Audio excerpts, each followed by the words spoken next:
આ બીજું સ્ટેપ છે. એમાં કોઈ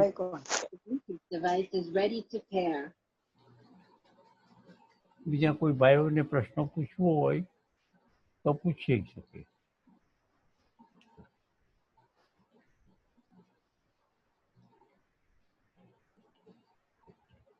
શુક્લજીને, ભરત શુક્લ, એને કઈક પ્રશ્ન નથી આવ્યા છે.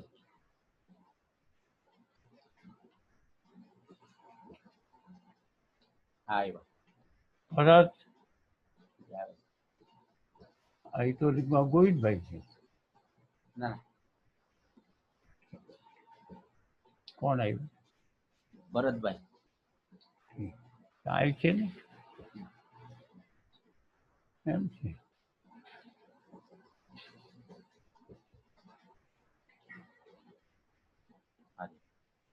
હવે બોલો ભરતભાઈ.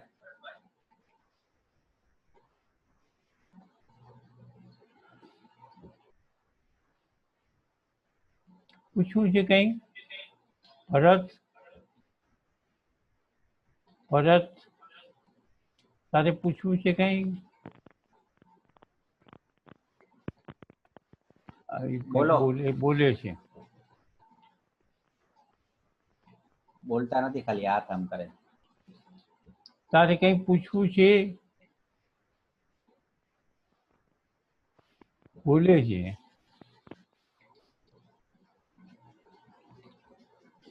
અવાજ નથી આવતો તમારો ભરતભાઈ.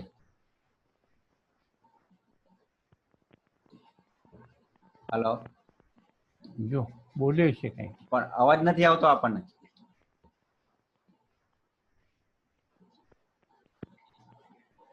શીખવાડે અવાજ આવ્યો. એમનું ચાલુ છે, તમારો ઓડિયો ચાલુ છે.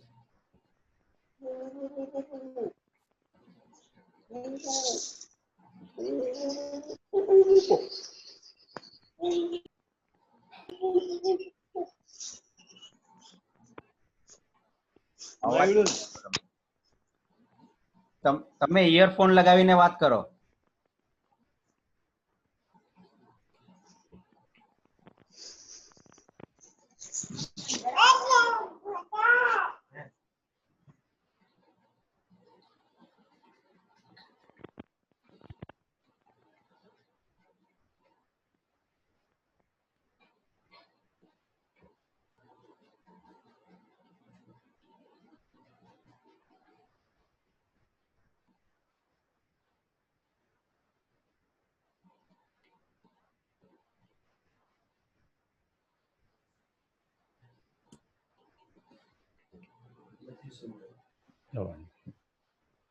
સ્વામીજી. હા બોલ. વિરેનભાઈ. હા બોલો. હરિહર સ્વામીજી. હરિહર. એક સવાલ એવો હતો હા કે આપે એમ કીધું કે ગંગા સતીના ભજનમાં કે ઈચ્છાઓને છોડવાની. હા કોઈ પણ ઈચ્છા હોય એ બાધા છે આપણી સાધના માટે. હવે ઈશ્વર પ્રાપ્તિની અથવા કે મુક્તિની ઈચ્છા એ પણ એક ઈચ્છા છે, સદિચ્છા છે, પણ એક ઈચ્છા તો છે જ. તો એ રાખવી કે ન રાખવી? એ રાખવી. કારણ કે ઈચ્છાઓ બે પ્રકારની છે. પારમાર્થિક એટલે જેમાં આપણા જીવનનો ઉદ્ધાર કરવા માટે એમાં રાખવી. પણ જેમાં પારમાર્થિક નથી, જે સંસારિક ઈચ્છાઓ છે એને તજવાની વાત છે.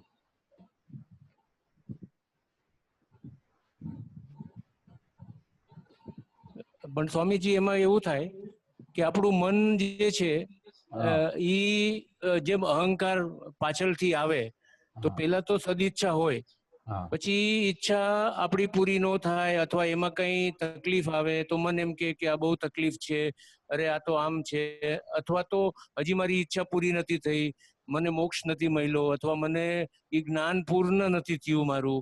તો એની પાછળની જે લાલસા છે આપણી જીવનમાં, તો ઈ પણ એક આપણને સાચી સાધનામાં બાધા થાય કે ન થાય? એમ થાય.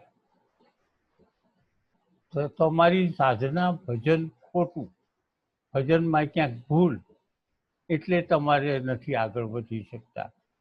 અગર જો ભજનમાં ભૂલ ન હોય તો તમે આગળ વધી શકો, એ 100%ની વાત છે.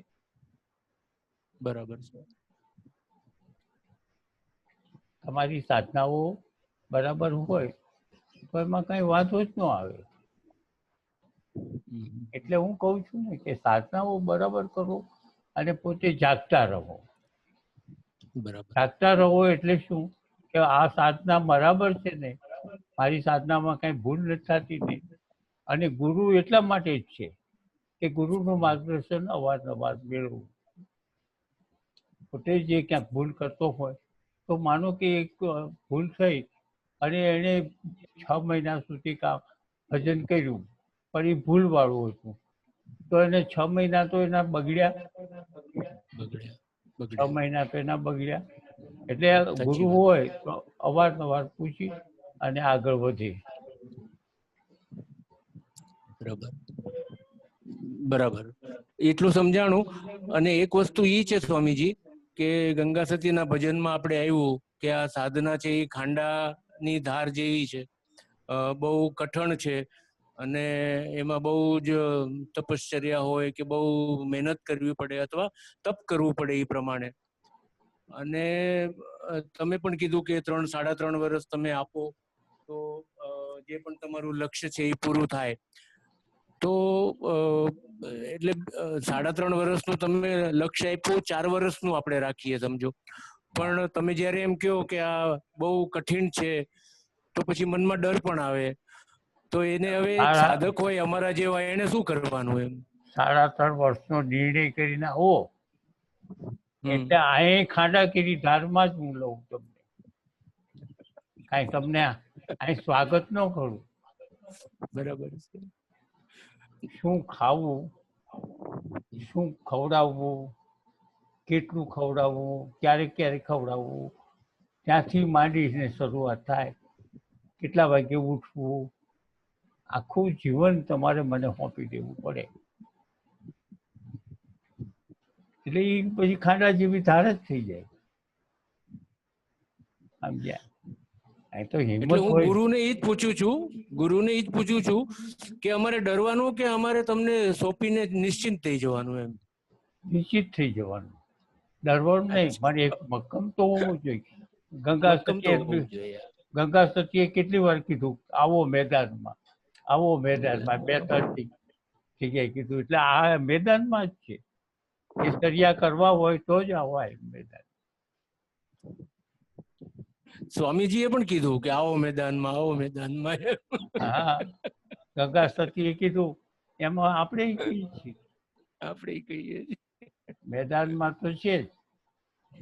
બરાબર. ભલે ભલે. હરિહર હરિહર. હરિહર હરિહર. હા સ્વામીજી. હા સ્વામીજી. હાલો. હા સ્વામીજી, ગયા વખતે જ મેં પૂછ્યું પણ પછી વિડીયો આપણે ડિસકન્ટિન્યુ થઈ ગયો હતો ગયા વખતે.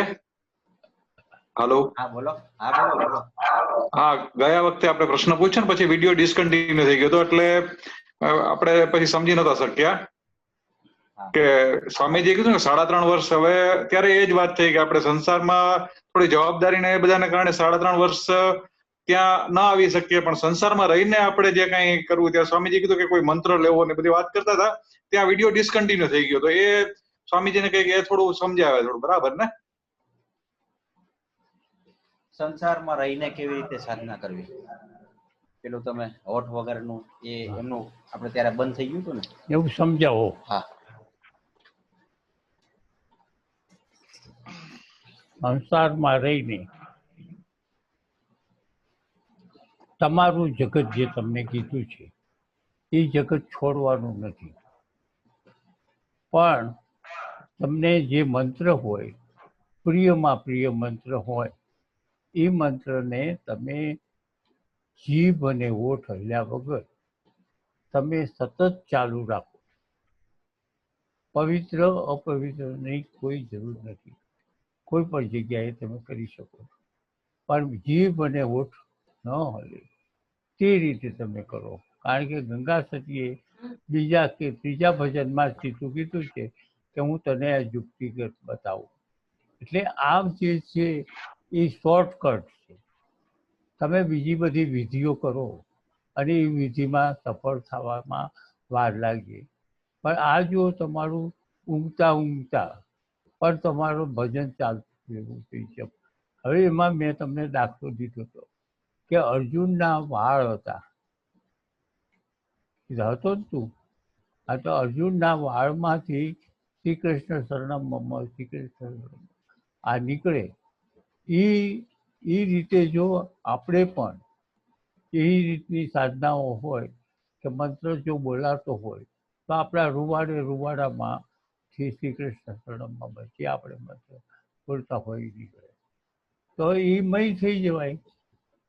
એટલે આ જે ગંગા સતીએ જે આપણને એક દ્રષ્ટાંત આપ્યું છે એ બહુ શોર્ટકટ છે અને સમય બહુ ઓછો બગડે એવો છે અને ચીજ સુધી જલ્દી થાય. બરાબર સમજાણું? બરાબર સ્વામીજી. એટલે જે મંત્ર છે એની આપણે માળા કે જે કઈ કરતા હોય કરવાની, બરાબર ને? માળા કરવાની નહીં, ચાલતા ફરતા. હા, એમ એ એવું સમજે છે કે માળા કરવાની. માળા નહીં કરવાની બેટા. જીભ અને હોઠ ન હલે એમાં પછી માળા કરવાની નથી વાત આવી. જપ કરવાના, જપ કરવાના. હા, જપ કરવા, પણ જપ બદલાવવો નહીં. એક નક્કી કર્યા પછી આજીવન, જ્યાં સુધી તમારું ધ્યેય પહોંચે નહીં ત્યાં સુધી.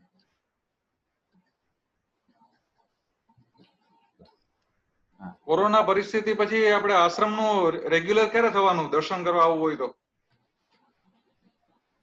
આશ્રમમાં આવવાનું ક્યારે? કોરોના પરિસ્થિતિ અત્યારે કોરોના છે ને પરિસ્થિતિ એકાદ મહિના પછી કે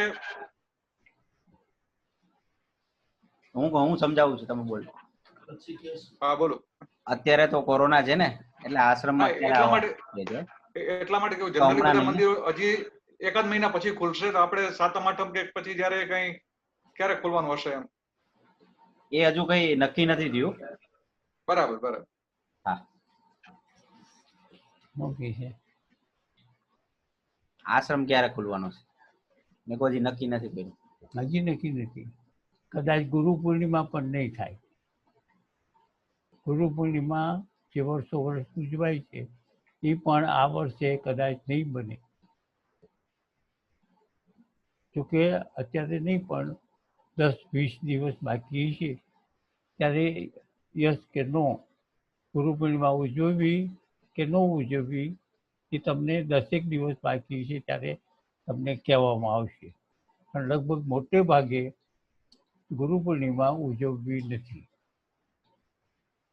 કારણ કે આ રોગ થાય અને એમાંથી કેટલા પ્રશ્નો ઊભા થાય, કેટલા મળે એના કરતાં દરેક પોતપોતાના ઘરે ગુરુ પૂર્ણિમા ઉજવે.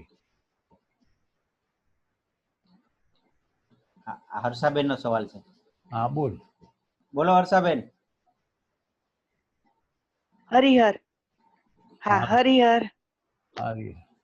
આપણે સાધના કરતા હોઈએ, સાધના કાળ દરમિયાન આપણી ચિત્ત સુધી થઈ રહી છે કે નહીં એનું આત્મ પરીક્ષણ કરવાની રીત બતાવો. આપણો સ્વભાવ, કામ, ક્રોધ, મોહ, લોભ આ બધા ઓછા થતા જાય. ત્રીજી વ્યક્તિ આપણને એમ કહે કે તમારામાં કાંઈક ફેરફાર લાગે છે, તમે હવે આમ શું છે, કરુણા આવે, દયા આવે આપણામાં. આપણને જે રોજ જે ટચમાં આવે છે એ માણસો આપણને કહે એના ઉપરથી ખબર પડે કે મારી ચીજ સુધી થઈ રહી છે.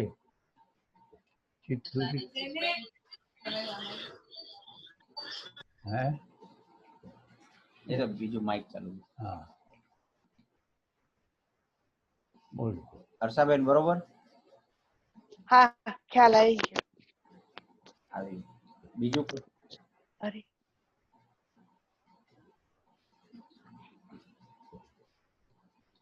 ગોપાલ આપણે ગોવિંદભાઈ આજે કઈ નથી બોલતા. ગોવિંદભાઈ મૌન છે. હાવ કયો? હરિહર. હરિહર. હવે અહીંયા મેં જે આ ભજન યોગી થવું હોય તો સંકલ્પ ત્યાગો, એ ભજનમાં ગંગા સતી એમ છે યોગી જીવન મુક્ત ને જ યોગી કહે છે કે કેમ? ના, તમારો અવાજ ઓછો આવે છે. હા, હું એમ પૂછું છું કે અહીંયા જે હા. યોગી થવું હોય તો સંકલ્પ ભજન છે ને, યોગી થવું હોય તો આવે છે સંકલ્પ અવાજ? ભજન. હા, આવે છે. એમાં યોગી જે ગંગા સતી કહેવા માંગે છે એ જીવન મુક્ત ને જ યોગી કહેવા માંગે છે એવું મને લાગે છે. ગંગા સતી જે કહેવા માંગે છે ને સ્વામીજી, એ જીવન મુક્ત જ યોગી છે એવું કહેવા માંગે છે. ના, એવું નથી. યોગી થવું હોય તો યોગી થવું હોય તો સંકલ્પ ને ત્યાગો. એ તો બરોબર છે. યોગીને સાધનામાં આ બીજા અવાજ આવે. હા, યોગીને સાધનામાં સંકલ્પ તો ત્યાગવો જ જોઈએ. યોગી હોય કે જ્ઞાની હોય, બેયને સંકલ્પો તો ત્યાગવાના જ છે. તો જ આને પ્રકૃતિમાં સિદ્ધિ મેળવવાની છે, પેલાને તત્વોમાં સિદ્ધિ મેળવવાની. બેમાં પેલા મહર્ષિ અરવિંદ તો સંકલ્પ થી કામ કરતા હતા ને, સંકલ્પ કરીને. મહર્ષિ અરવિંદ તો મહર્ષિ સંકલ્પ અરવિંદ કામ કરતા. બીજા અવાજ બહુ આવે. બીજા હવે કોઈના નથી સ્વામીજી, બધાના આવે. મહર્ષિ અરવિંદ સંકલ્પ થી જ એ કરતા હતા ને, એમ કે છે. સંકલ્પ સંકલ્પ શું કીધું? એ સંકલ્પ કરીને જ સાધના કરતા હતા ને મહર્ષિ યોગી, આ અરવિંદ મહર્ષિ. સંકલ્પ કરીને જ સાધના કરતા હતા ને મહર્ષિ અરવિંદ. સંકલ્પ ત્યાગ કરીને, સંકલ્પ કરીને નહીં. અરવિંદ હા, સંકલ્પનો ત્યાગ કરી. યોગી હોય મહર્ષિ જ્ઞાની, તમે યોગી હોય કે જ્ઞાની હોય, સંકલ્પનો ત્યાગ બેયને કરવો જ પડે. સંકલ્પ ક્યાં? સંસારિક. સંસારિક અરવિંદ તો સંકલ્પ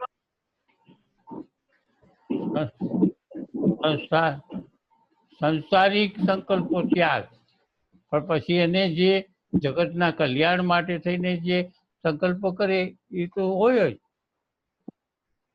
જગતના કલ્યાણ માટે થઈને આપણે સંકલ્પ કર્યો જ ને. એ આખી વાત જુદી છે, આ વાત જુદી છે. એ સંકલ્પો, સંસારના સંકલ્પો અને આ સંકલ્પો, એમાં બહુ ફેર છે. એ બધા જે જગતના કલ્યાણ માટે, એમાં પોતાનો કાંઈ પણ સ્વાર્થ ન હોય, એ જે સંકલ્પો છે એને પારમાર્થિક સંકલ્પ કહેવામાં આવે. પારમાર્થિક એટલે પોતાના માટે નહીં, પણ વિશ્વના કલ્યાણ માટે છે. એવા સંકલ્પો તો કરવા જ પડે. અને એને સંકલ્પ શબ્દો એને ત્યાં બેસાડતા નથી શાસ્ત્રમાં.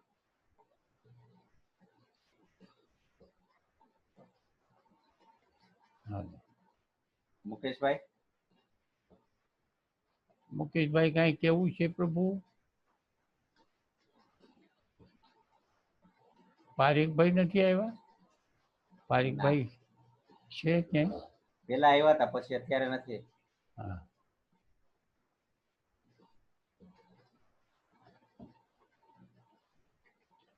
મુકેશભાઈ નો અવાજ નથી આવતો.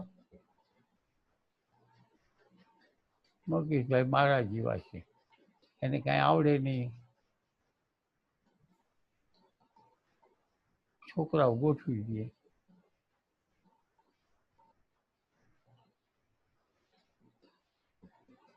બીજું કોઈ?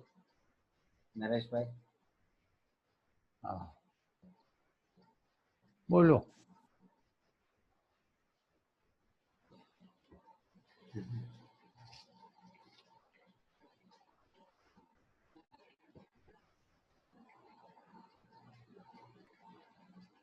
હવે જુઓ, ગંગા સતી એમ કહે છે, યોગી થવું હોય તો સંકલ્પનો ત્યાગો અને આદરો તમે અભ્યાસ. અભ્યાસ તો આવશે, અભ્યાસ એટલે રટણ. યોગી થવું હોય તો પણ અભ્યાસ તો કરવો જ પડશે. એ પ્રકૃતિની સાથેની સાધના છે. એટલે પરમ તત્વ, ચેતન તત્વ જે બ્રહ્મ તત્વ છે એની સાધના છે. આ બેની સાધના અલગ અલગ છે, પણ સાધનાઓ તો હોય. પછી દયા, કરુણા એ તો બેમાં હોવા જ જોઈએ. ભલે પ્રકૃતિથી હોય તો એ કાંઈ માણસ, પ્રકૃતિની સાધના એટલે એ માતાજીની સાધના, જગદંબા નહીં સાધના, જગત જનનીની સાધના. એટલે એમાં કાંઈ ખોટું તો ન જ કરાય કે એ રમત છે એવું તો નથી.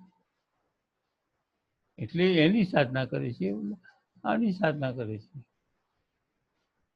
પ્રકૃતિની સાધના એટલે જગદંબાની સાધના.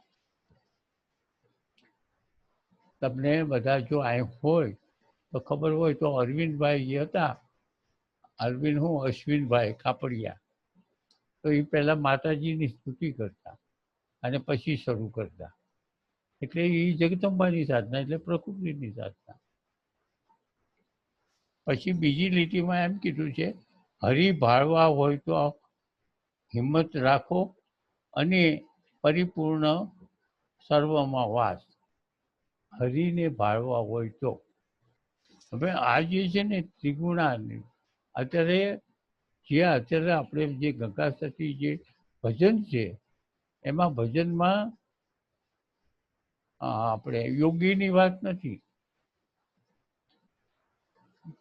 અત્યારે ત્રિગુણી એટલે ત્રણેય ગુણ નથી તેવો. હવે જે મેં તમને વાત કરી કે 20 દિવસનો બાળક છે અને એવો જ જે સંત થાય, અને ક્યારે થાય કે તો જ્યારે 20 ત્રિગુણાતીત થઈ જાય ત્યારે એને પોતાના શરીરની તાળ તડકી, જે બાળકની વાત કરી તમને એવી રીતે એની એ પણ એવી જ સ્થિતિ થઈ જાય. નવડાવે પણ એના શિષ્યો અને ખવડાવે પણ એના શિષ્યો, સાફસૂફ કરે પણ એના શિષ્યો. એવું હોય, એનું આયુષ્ય હોય ત્યાં સુધી જીવે, પછી મરી જાય. એને ચાકડો ફરતો ફરતો બંધ થઈ જાય, એના જેવું વાત છે ગુણાતીત માટે. હવે એમણે કીધું હરિ ભાળવા હોય તો હિંમત રાખો. હરિ ભાળવા હોય તો એટલે તમારે પરમાત્માના જો પ્રાપ્તિ કરવી હોય એટલે હરિ એટલે દેશી શબ્દોમાં એમણે કીધું હરિ ભાળવા એટલે જોવા. હા, પરમાત્માને જોવા હોય તો આમ એનો અર્થ થાય સીધો. પણ જોવાતો નથી, ઇન્દ્રિય તો અગમ્ય છે, તમે જે છો એ જ છે. એટલે જોવાય નહીં, અનુભવાય. પણ એ એમણે એક સમજણ પડે એ રીતે એમણે દેશી ભાષામાં ભાળવા શબ્દ વાપર્યો છે. હરિ ભાળવા હોય તો હિંમત રાખો, જેનો પરિપૂર્ણ સર્વમાં વાસ. હવે જુઓ, એમણે કહી દીધું કે જેનો પરિપૂર્ણ સર્વમાં વાસ, બધામાં એનો વાસ છે. હવે બધામાં વાસ છે તો ભાળવાની ક્યાં વાત છે? પણ ભાળવા એટલે તમારે અનુભવવું. ગીતામાં ભગવાને જે કીધું છે એ જ રીતે આમાં પણ છે. પણ ભાળવા સમજાવવા માટે થઈને કંઈક તો કહેવું પડે. ભાળવા એટલે આપણી આંખેથી હું તમને જોઉં છું એવી રીતે ભાળી શકાય છે નહીં. કોઈ પણ અત્યારે એવી છે જ નહીં. પરમાત્મા શંખ ચક્ર ગદાવાળા છે નહીં બ્રહ્માંડમાં. આ જે છે અત્યારે જે બધું રૂપક આપ્યું છે અને એ શરૂઆતમાં લેવા માટે થઈને એને એકાગ્રતા કરવા માટે થઈને આ કહેવામાં આવ્યું છે. પ્રતીક તો ક્યારથી શરૂ થયું? કારણ કે આપણે બુદ્ધ પછી પ્રતીકની શરૂઆત થઈ. એ પહેલાં સીતા નિરાકારમાં જ હતા બધા ઋષિ મુનિઓ જે કંઈક હતા એ બધા શરૂઆતમાં નિરાકાર, પણ પછી જેમ જેમ સંસ્કારો બદલાતા ગયા અને માણસોમાં સંસ્કારોમાં આ બધા શ્વાસ આવ્યા, મારું ને તારું ને એ બધું આવ્યું, એટલે પછી ઋષિમુનિઓએ જ નક્કી કર્યું કે આ લોકોને એના જેવા આપણે ભગવાન બનાવી, કે એના સ્થિરતા એમાં આવે અને પછી એમાં આપણે વ્યાઈ જઈશું. એટલે મૂળ નિર્વિચાર સ્થિતિ લાવવા માટે થઈને, એની અંદર સ્થિરતા લાવવા માટે થઈને આપણને એક આકૃતિ આપી જુદી જુદી. હવે જે આકૃતિ છે એમાં જેની પ્રકૃતિ જેવી હોય એવી પ્રકૃતિમાં એના ભગવાન હોય અને એને ભજે. મહાકાળીને ભજવા વાળા હોય, કોઈક ગાયત્રીને પૂજવા વાળા હોય, કોઈ વિષ્ણુને પૂજવા વાળા હોય, કોઈ શિવજીને પૂજવા વાળા હોય, ભલે ને હોય ગમે તે, છેલ્લે તો એક જ થાય છે બધા. માતાજી હોય કે આ હોય, પ્રકૃતિ ને પુરુષનો પછી ખ્યાલ આવી જાય કે આ બે તત્વ સિવાય બીજું કાંઈ છે જ નહીં. 10 મિનિટ સમજાણું? એટલે એને એમ કીધું છે કે હરિને ભાળવા હોય તો હિંમત રાખો. હિંમત તો કઈ જાતની છે કે તમારે ટકી રહેવું, ટકી રહેવાની હિંમત. જે સાધનાઓ આપણે કરી રહ્યા હોય એમાં ટકી રહેવું, જરાય પણ એમાં ખલેલ ન પડવી જોઈએ, ખંડિત ન થવું જોઈએ, અને તમે સતત એ રીતે સાધના કરો 100% છે, એમાં મિનમેક નથી. કારણ કે ઋષિમુનિઓ છે અને આપણા ધર્મની અંદર અગાઉ થઈ ગયા છે, એના દાખલા છે. આપણે સાહસ નથી કરતા કે જુગાર નથી રમતા. નરસિંહ મહેતા, મીરાબાઈ, સંત જ્ઞાનેશ્વર આ બધા થઈ ગયા છે, એમાં જુગાર રમવા જેવી ક્યાં વાત? એમાં જો એનો અધિકાર છે તો આપણો અધિકાર છે. મૂળ આપણી મહેનત નથી, આપણી મહેનત નથી. આપણી મહેનત એ લોકોએ એના જીવન ચરિત્ર વાંચો, એને કેટલી કેટલી મહેનત કરી, કેવા કેવા દુઃખ ભૂલ્યા, કેવું કેવું થયું. એટલે ગંગા સતી કીધું ખાડા કેરી ધાર છે, તો ખાડું જરાય ખોટું નથી કીધું. ખાડા કેરી ધાર છે, તલવારની ધાર ઉપર જો હાલવું હોય તો એ કેટલું અઘરું છે. તો અહીં પણ સંસાર છોડી અને પરમાત્માની પ્રાપ્તિ માટે ઝંપલાવવું. એટલે મેદાનમાં આવો, મેદાનમાં 2-3 વખત કીધું એમણે કે આવો મેદાનમાં. એટલે મેદાન એટલે યુદ્ધના મેદાનમાં. કેસરિયાની તમને શરૂઆતમાં મેં વાત કરી. કેસરિયા કોને કહેવાય? કે જ્યારે રાજા હામો રાજા હોય એમાં જીતશું નહીં એવી જ્યારે ખાતરી થઈ જાય ત્યારે એની સ્ત્રીઓ બધી ખડકી અને બળી મરે હાજરીમાં જ. અને જે પુરુષો છે એ કેસરી કપડાં પહેરે અને પેટમાં મોટી છરી ખોસી, ભેટ વાળી અને ઢાલ વગર એમને કૂદી પડે. હવે જેટલા કપાય એટલા, કારણ કે પોતે મરી ગયેલો જ છે. કારણ કે અંદર કટાર નાખી છે, ભેટ વાળી છે, એટલે પોતે મરી ગયેલો જ છે. હવે એ કટાર બહાર નીકળે એટલે તરત રામસર. પણ કટારને જ્યાં સુધી અંદર રાખી અને જેટલાને કપાય એટલા કાપી લે, એનું નામ કેસરિયા. કેસરિયા આપણે આપણામાં કેમ કેસરિયા? કે ભાઈ મળશે મળશે મળશે, ન મળે તો કાંઈ નહીં. પણ અત્યારે તમારે જેમ પત્નીને તજી, બધા રાજ્યને તજ્યું અને કેસરી કપડાં પહેરીને કૂદી પડ્યો, એમ આપણે પણ સંસારના બધા પ્રશ્નોને છોડી અને કૂદી તો પડવું જ પડશે, એ સિવાય નહીં. શરૂઆતમાં અત્યારે તમને ગંગા સતીએ તમને સારામાં સારી મંત્રની રીત બતાવી કે તમે ઓટને જીભ કાઢ્યા વગર માર્ગ ટૂંકો થાય, બીજું કંઈ નહીં. માર્ગ ટૂંકો થાય અને વિઘ્ન તો આવવાના જ, એમાંય કાંઈ વિઘ્ન નહીં આવે એવું નહીં. વિઘ્નો તો આપણે હારે જ છે ને. વિઘ્નો આપણાથી ઊભા થાય છે, આપણે જ કર્યા હોય છે. સાધનામાં વિઘ્નો જે ઊભા થતા હોય એ આપણાથી થયેલા હોય.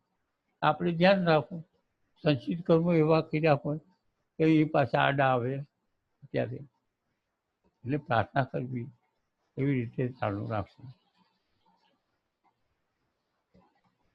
જેનો પરિપૂર્ણ સર્વમાં વાત થઈ ગઈ છે. હવે રજોગુણી તમોગુણી આહાર ન કરવો. હવે તમારે રજોગુણ ને તમોગુણ વાળો આહાર ન કરવો. એટલે એ પણ બરાબર છે. કાંઈક અહંકારને જે છે ને એને પોષણ મળે. આપણે જે ખોરાક લઈએ છીએ એમાંથી ખોરાકમાંથી રજોગુણી તમોગુણી જે હોય એનો ખોરાક લઈ અને એમાંથી બને એટલે એ આપણને સાધનામાં નડવાનો. એટલે ગંગા સતી કીધું કે તમોગુણી રજોગુણી ખોરાક મળે. હવે તમોગુણી રજોગુણી ખોરાક કોને કેવો? કે આપણે દાળ ભાત શાક રોટલી ખાઈએ છીએ અને સામાન્ય છે, એમાં કોઈ બાદ નથી. એ રજોગુણી તમોગુણી ખોરાક ન કહેવાય. પરંતુ મીઠા મરચાંવાળા આહારો, પછી અનેક પ્રકારના અથાણાઓ, પછી ન ખાવાનું જે ખાય છે, પછી અતિ વાસી બગડી ગયેલું આવું જે ખાય છે એ બધું તમોગુણી ખોરાક. ગીતાની અંદર આમાં બહુ ચોખવટ કરી છે, તમોગુણી આહાર કોને કેવો.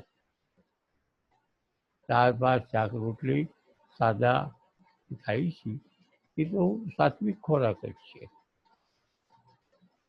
પણ હવે દાળ ભાત શાક છે સાત્વિક ખોરાક છે, પણ એમાં એક અંદર ઊંડું બીજું રહસ્ય છે કે દાળ ભાત શાક રોટલી ખોરાક આપણે ખાધું. હવે એ ક્યાં પૈસાનું આવ્યું? ક્યાં પૈસાનું આવ્યું? એ પૈસાનું જે આવ્યું હોય અને તો આપણા પાછા સંસ્કારો સુધરતા નથી. એક દાખલો આપું તમને કે એક નાનું એવું ગામડું હતું, એમાં એક સંત હતા આવેલા. હવે સંતને જવું હતું બીજે ગામ, પણ રાત પડી ગઈ હતી અને શિયાળાની તો દિવસો, એટલે હવે જવું કેવી રીતે? એટલે એક શેઠ હતા, સરસ મજાની નાની એવી દુકાન હતી. ગામડામાં તો એવું હોય. એને કહ્યું કે આ શેઠને ઘરે જો રાતવાસાનું વ્યવસ્થા થાય તો કહું. એટલે સાધુએ જઈને હાટડીમાં બેઠા હતા સંત. એને કીધું, અરે શેઠ, એને કીધું કે શેઠ મારે રાત રહેવું છે. સવારમાં મારે 4 વાગે હું નીકળી જઈશ, પણ રાત વાસો થાય અને ઠંડી ખૂબ છે, એટલે એવી કંઈક વ્યવસ્થા થાય તમારે કરી શકો? શેઠ કે હા, એમાં શું વાંધો છે, ખાલી સુવાની નહીં, ખાવા પીવાની હોય સગવડતા હું તમારી કરી દઉં. અમારે ઘેરે તમે આજે સાંજે જમો અને તમને હું રૂમ આપીશ લોકો, એમાં તમે રાત લ્યો, સવારમાં વ્યાજી ગયો. એ તો બહુ સારું છે, ગોઠવાઈ ગયું. હવે શિયાળો હતો, જેમાં શેઠને ત્યાં સાધુ જમીને પછી રૂમ આપી, તો રૂમ આપી એમાં એક ધાબળો ઓઢવા આપ્યો સાધુને.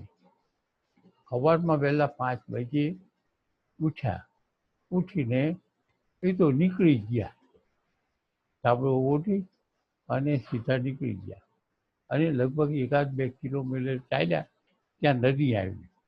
નદીમાં નાહ્યા ધોયા, થોડી પૂજા કરી. ત્યાં એને ધાબળો જોયો કે આ ધાબળો તો ઓલા શેઠનો છે, આ હું કેમ લાવ્યો? આ તો મેં ચોરી કરી, આવું તો મારથી ન કરાય. આ તો મેં ચોરી કરી, મારે પાછો આપવા જવું જોઈએ. તો વળી પાછા એ પૂજા પાઠ કરી અને પાછા આપવા ગયા શેઠને ધાબળો. પછી ધાબળો આપ્યો અને પછી શેઠને કીધું, શેઠ આ તમારો ધાબળો હું ભૂલથી લઈને આવ્યો, મારાથી ભૂલ થઈ ગઈ છે અને આને ચોરી કહેવાય, એટલે મારે તમારો ધાબળો રખાય નહીં, તો આ તમે ધાબળો રાખો. પાછું 2-3 કિલોમીટર ચાલીને પાછા આવ્યા. એટલો ધાબળો આપ્યો, પણ પછી સંત હતા ને સાધુ, એને થોડુંક જાણવાની ઈચ્છા થઈ કે એ તો ઠીક છે, પણ શેઠ તમારો ધંધો જ નથી. એટલે શેઠ જણા ખચકાણા. અને આમ કે આ સાધુ છે એટલે પૂછવામાં કે લો કંઈ વાંધો નથી. એણે કીધું કે જો આ ધંધો છે ને મારો બહારનો જે અત્યારે કરું છું, એ ધંધો તો મારો ખાલી બતાડવા પૂરતો છે, પણ ખેત મજૂરો જે હોય ખેતરમાં, એ બધા મજૂરો લેણ કરતા કરતા પોતે પોતાની જુદી ચોરી કરતા હોય છે. દાખલા તરીકે થોડાક ડુંડા ચોરી લે, શાકભાજીમાં થોડુંક ચોરી લે, આવું ચોરી લેતા